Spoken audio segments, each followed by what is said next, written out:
Stick around if you want to see how I made this vivarium come to life.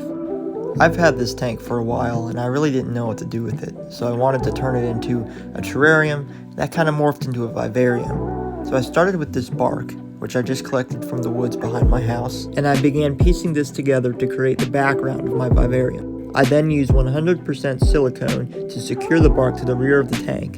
Some people might prefer expanding foam over silicone, which is fine. Just make sure you're curing and sealing correctly so all your plants or animals that you put in this tank will be safe. Now, I was pretty happy with this background layout. I thought it looked fairly natural, although I did want to make sure I could fill in those cracks with some moss or dirt or just something to make it a little bit more uniform. So I went out and collected some moss just so I could give a little bit more natural feel to the background and kind of bring it together as one piece, and rather than just looking like a bunch of pieces of bark I stuck together, which is what I did. So I siliconed some of the pieces of moss in very carefully. I didn't want to mess up the roots too much, and I'm not really sure how this is going to work long term, but for now it looks alright, and I think the moss is coming back to life. If you haven't figured it out yet, I'm kind of going for a woodland look with this terrarium or vivarium.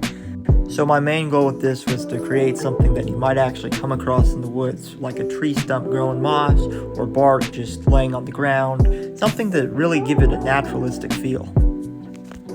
I'm very happy with the way this came out. I think it really brought together that background piece, gave it something extra than it would have had if it was just the bark stuck to the glass. So the next step was actually cutting window screen to size for the drainage layer and the top screen, as you can see here, which is what makes it a vivarium, so there's going to be airflow. Now here comes the fun part, which is collecting stuff from the forest. I managed to find some dirt, plenty of different mosses. This one here was one of my absolute favorites. I got a clump of this in there. I found this little tiny millipede. This is a flat-backed millipede.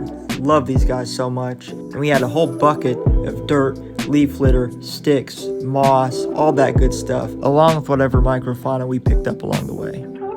Next was the drainage layer, which I actually used bonsai soil for, since it had lava rock and other granular pebbles that were just perfect for this use. I actually found a worm in some of the soil I dug up, so I kept him in there, because who doesn't like worms? To create a nice scale and depth within this vivarium, I wanted to slope the substrate up towards the back, so it's a little bit deeper in the back to allow for planting and more mosses. It slopes down towards the front in a natural way. I picked up this pink Photonia or nerve plant at Home Depot, and I just wanted to use this to add an extra splash of color within the tank.